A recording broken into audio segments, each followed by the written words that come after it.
Good morning, trade pros. Welcome to the morning market update for Friday, February 1st, 2019. This is the last morning market update out of this office. We are moving into a new home, all of us, and I can't wait to show you guys your new home. We'll be there this afternoon. We're going to start. Basically, we're finishing this trading day and ripping everything down. You can see Mark's workstation in the back. It's a bit of a different angle because we packed some of the other camera equipment. Long story short, thank you for being here. It's a historic day for us. 2018 was an awesome year, and we're moving on to new digs, and we're gonna put some memorabilia on there from you guys as well. We'll get you more involved. Really excited. It's our own home. But let's get started for today's morning market update. We got a few things to talk about. First and foremost, I'm going to start out with the morning market fun fact. I found this kind of fun. The Dow Industrials and the S&P 500 have both climbed 15% since December 24th. Their largest such percentage gain going back to 1975. Excuse me. It's cold in here. I'm wearing a little bit of a grubby outfit. We're moving. What do you expect? All right. So that's interesting. We had a really good, strong period, the strongest such period since 1975. Markets are in a bit of a euphoric moment at the moment, backed by the Federal Reserve's decision to flip dovish on Wednesday. And today we got a pretty good report. Now, let me break it down for you. You know what? Before I do that, I want to tell you one thing. This is my second last opportunity, and I cherish our opportunities together a lot. I want to tell you something. We have a new course coming out. I was here till 11 p.m. last night, making sure that I perfected lesson 6. So lesson 6 of 16 are done. We're starting on Monday, and the goal is to teach you how to trade futures at a proprietary level. This isn't going to be head and shoulders by the neckline type of stuff. This is going to be very fun material, but also advanced order flow analytics that are used at proprietary trading firms to earn a consistent, profitable living using these tools. And I'm going to go, last course I recorded was in 2016. It's 2019. The market's changed a lot since 2016. If you gave birth to a baby, you're not feeding a baby formula anymore. It's probably eating real food, hopefully. Not it. He or she's probably eating real food. So we needed to restructure this course and rebuild it because a lot has changed. We've put all of our knowledge, my personal knowledge. I started trading since 2001, but all my knowledge, energy, every single thing I learned, everything I know I've put on this course. I don't hold anything back to you, and I'm teaching it to you in a way that I'd want to be taught it, knowing everything when I first started. I've put this course together. I'm super passionate about it, and it would break my heart if you didn't have a chance to be part of it. We're taping it live starting this Monday, so every Monday and Thursday at 8 p.m., we're going to start taping 2 lessons a night. Aggressive schedule, but I'm aggressive about your learning. I want you to take this info and apply it. We've seen it work miracles for a lot of our members. They've done really good for themselves, and we support that product as well by giving you a trading room environment. So after these morning market updates, we usually go in a trading room. So I want to let you know about it. It's super exciting. It's starting on Monday. It's going to be taped live. And the next time I do it again, I'll probably be a couple of years. So this is an opportunity right in front of you. All you have to do is have an elite membership. There's no extra cost for the course. I believe in serenading you guys with value, giving you the tools to be successful. And the charge is monthly. It's an elite membership, and it'll be about 1 month. So technically, it's $169 for a whole course. Like I could easily charge. If I had to put a price tag on it, I'd put $10,000 on it, and that's no joke. You look at somebody's eyes when they say figures, and you know if they're bluffing. That's no bluff. It's $10,000 worth of value. Be there. All right. Link will be in the description. Let's go on the morning market update. This morning, we came out with the non-farm payrolls. Expectation was 165,000 jobs. Title of this video is Non-Farm Payrolls Jobs Report Beats, but did it. And I'll tell you this. We released 304,000 jobs on the headline number. Everybody's excited. The expectation is 165,000. So that's a strong beat from an economy standpoint. And if you look at the birth-death adjustment factor, all right, that strips about 100,000 jobs off the 365. Now we're down to 265. If you look at the prior month revisions lower, that strips about another, 80,000 jobs. All right, so now we're down to more or less what we were expected. So it's a good number.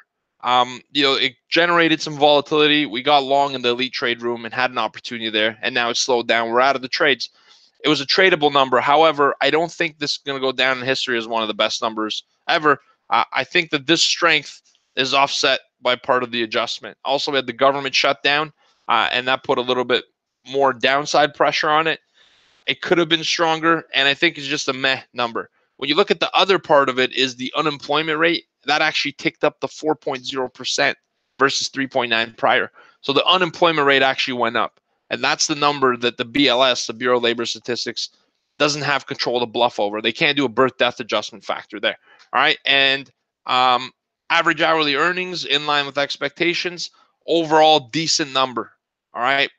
You're going to see the headlines print massive beat. It's a decent number. It's a good beat. And what could happen here is a good beat is good for the economy. But Jerome Powell told us on Wednesday that he thinks the labor market has gotten a little worse. All right. He said it's strong, but not as good as 2018.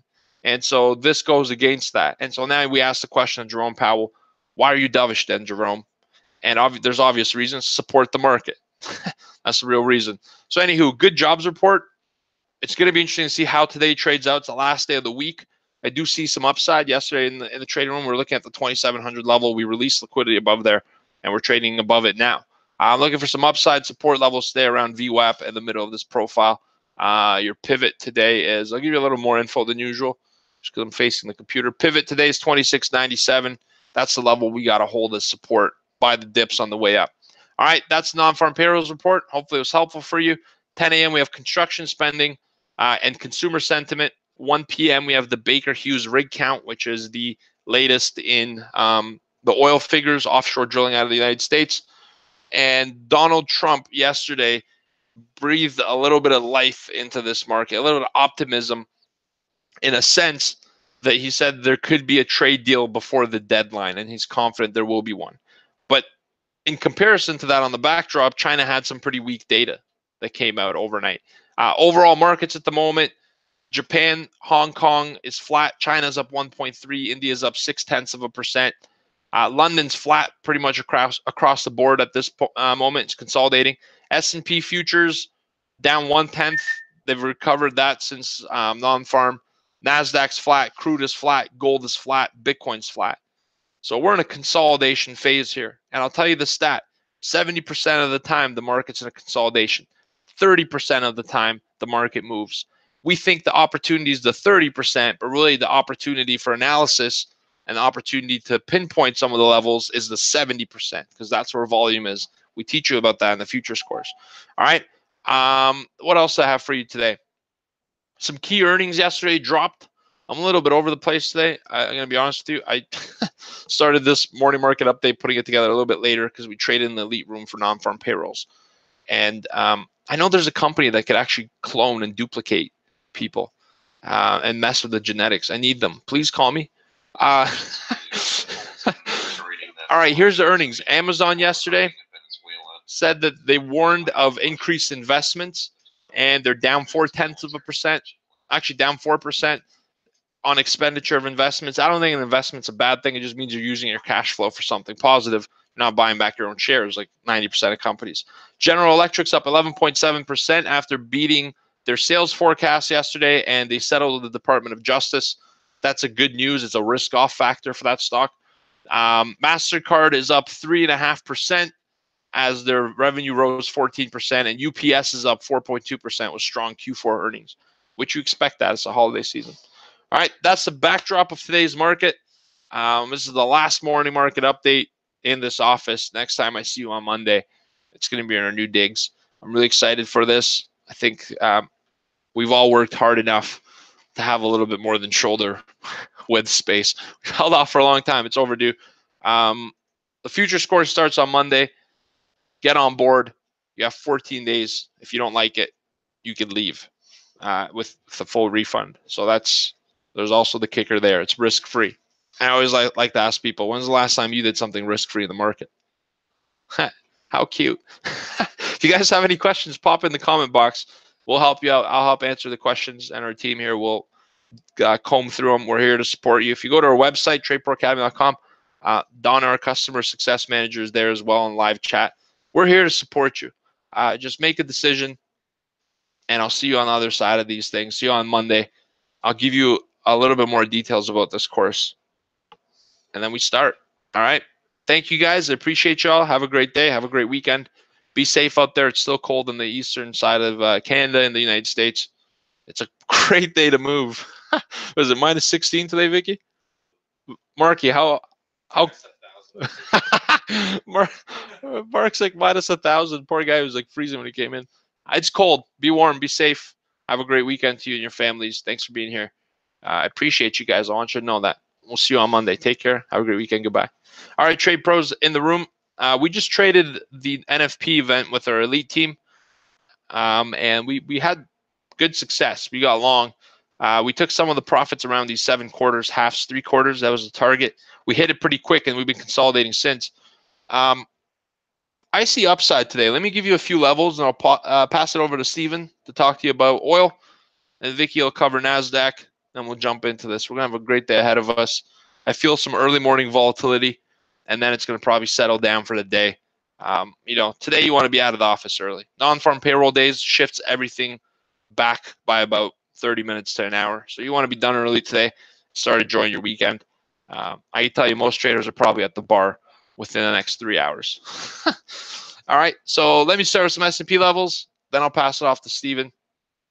And we're going to rock our last day in this office.